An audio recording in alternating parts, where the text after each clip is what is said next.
The worst approach you can take if you're working with sensitive information, such as things like API keys, is actually putting the API key as a string in your project. That would ensure that clients will most likely mess with your sensitive information, and you don't want that to happen. If you want to work with sensitive information in your projects, then environment variables are the way to go. Let's take a closer look at how they work. To get started with environment variables, the first thing we want to do is create a new file and call it .env.local inside of our NextJS application. And this is a completely new NextJS application made with create next app, so that's most likely what you'll be using as well. The same principles can be applied to React, but there are some limitations, and I'm gonna talk about them right now. So what do we use .env files for? Basically, if you want to work with APIs, then you can't really get around working with env files. And how do we store information in env files? Well, it's pretty simple. It's pretty much the same as any JavaScript object. We have key value pairs. So that means, let's say we had an API key, and then we have the equal sign. And then without quotes or anything, we type the value of what this API key right here should be. So let's say ABC123 is our API key. Save the env. And let's start up our server. Remember, when you are changing the environment variables, then you need to restart the server. Or if you do it in production, then you need to redeploy your project.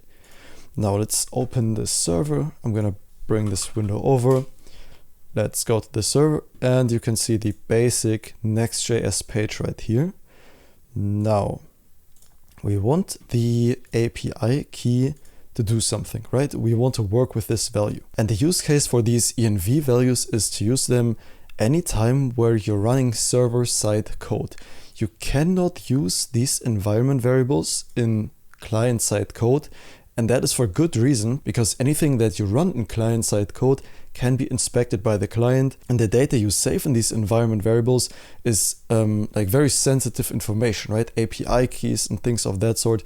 You never want the user to see that, and that's why you never push the env up to GitHub either, right? You always have the .env inside the git ignore, and you define these separately wherever you deploy your project. Now, to work with this environment variable inside of a component where you run server-side code, there are a couple of options. So first, we could have a middleware. So that's one place we can run server-side code.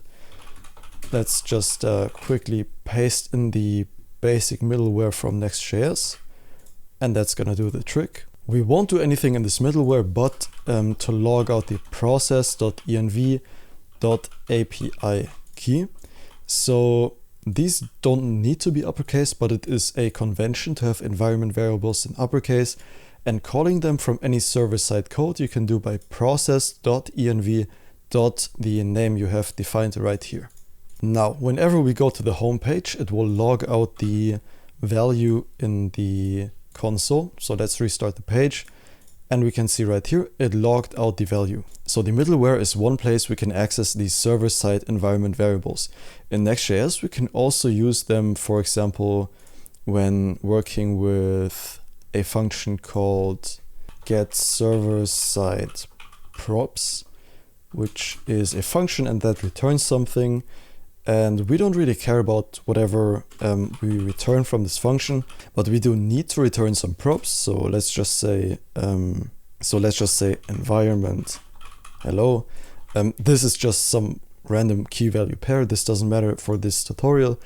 We just want to console log the process.env.api key just to demonstrate you that in this server-side code we can access the variable we've set right here.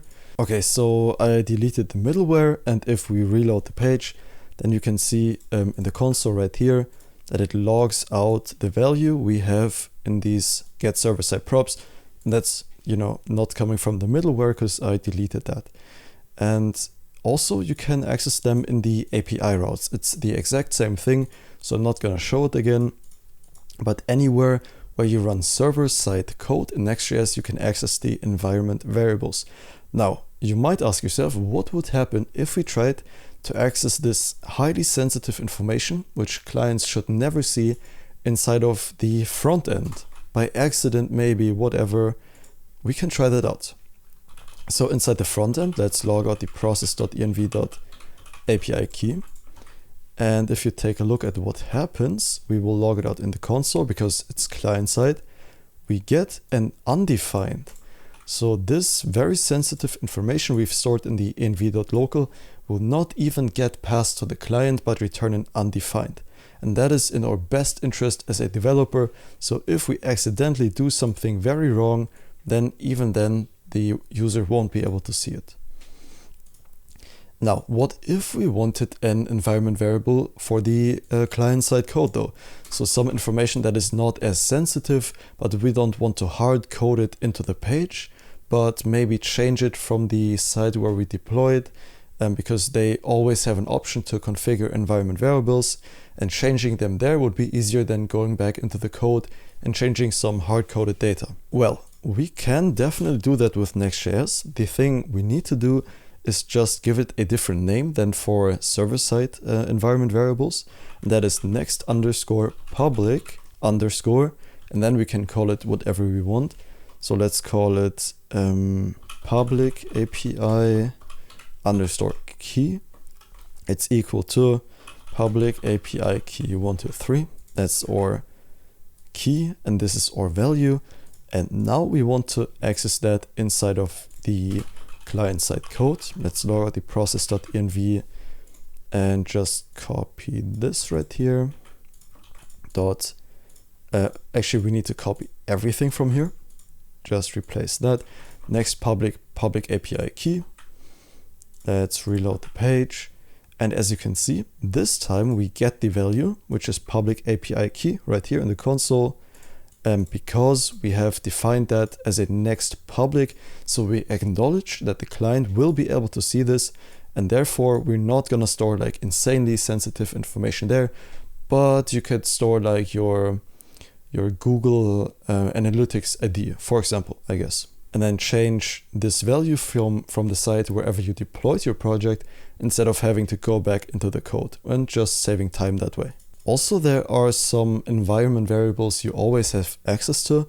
So for example, if you're programming in JavaScript, then you'll have access to the node environment. So if we go to run some server-side code again, for example, the use get server-side props, return just an object that has props. These don't matter. Let's just call them hello world. It really doesn't matter because we're not going to use them. And then log out the process.env.node_environment. And that can be very useful for handling different types of environments. So for example, this would be the development environment, but when you actually publish a project, then this variable, the same one, would change to production, and you can handle stuff differently that way. So let's just reload the page and see what the console logged out. And as you can see right here, the process.env.node environment returned development. And so you could do something like, if we are in process.env.node environment, and that is equal to development, then we do console log of development, and else we want a different functionality if we are, for example, in the production build. So we can console log out production, just handle the same stuff differently. And you will see if we reload the page, and obviously it will log out the dev because we're in the development environment. Now you might be wondering, if we're not pushing these environment variables to GitHub, then how does our project in the deployment know what to use, right? Because this is just local on our machine, and whatever we publish to the web can't access what we have on our machine. So when you go to, for example, Vercel, then you can go to settings, and this is everywhere where you can deploy websites. Every single one has the possibility to define environment variables because they are so important for running projects. And right here, for example, you can just enter the same thing that you had right here. So the API key, just copy and paste that, and also copy and paste the value exactly like you had it in your environment. Click on add, and then your project will also have access to this exact environment variable, and keeping it on your local machine doesn't really matter anymore, except if you have the server and want to work with the environment variables in your personal development build. And yeah, that is just how you publish these environment variables to wherever you deploy your projects. I really hope you found this video about environment variables useful. I'm sure it will improve the security of whatever you build, because hard coding sensitive information is the worst approach you can take. Environment variables are the way to go. I hope you enjoyed this video, and see you in the next video. Have a good one, and bye bye.